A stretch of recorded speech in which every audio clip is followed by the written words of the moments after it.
This is not a 40-hour work week. This is not come to work, take a lunch, get your 2 15-minute breaks, and then you leave.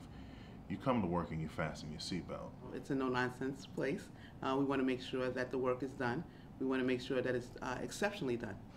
We don't look at it to be just good. We want it to be great in terms of the work ethic. Our work is about helping people to overcome obstacles. And in order to do that, it's not just a question of you having the intellectual capabilities, meaning you've graduated from high school or college or graduate school, is do you have the passion to help people? Because without the passion, you're not going to stay late. You're not going to come in early. You're not going to go the extra mile. I always say to work in nonprofit agencies, yes, there's a part of it that, there's a job, so, you traditionally get paid, but then there's the other large amount of wealth that you attain through the, emotional paychecks, as I call them, emotional paychecks.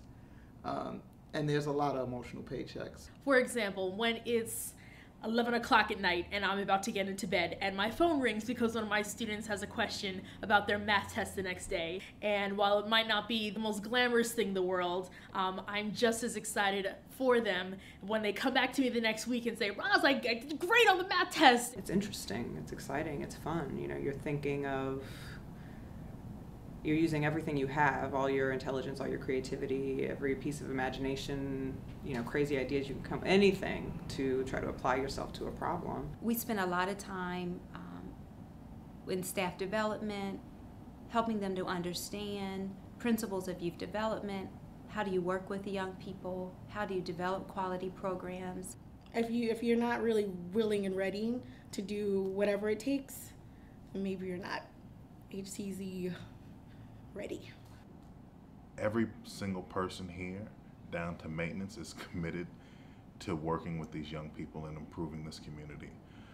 Most of the employees for the Harlem Children's Zone come from the community, so I think that's essential in creating community because you're making your world better. I don't care where I'm at.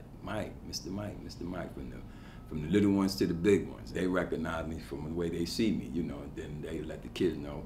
But I want everybody to know this is Mr. Mike, and he's the one that maintains this building and keep it clean, this and that and the third, da-da-da.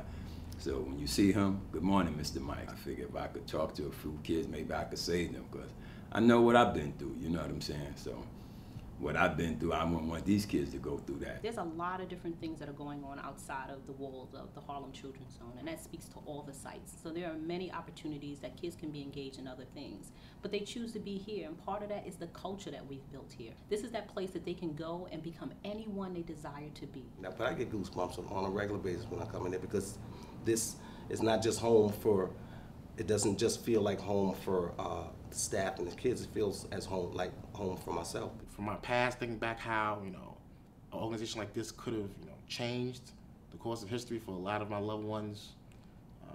It encourages me to want to do this work. Like I said, and I feel like, I can kind of undo some of the, the wrongs of the past, even though, you can't change as fast.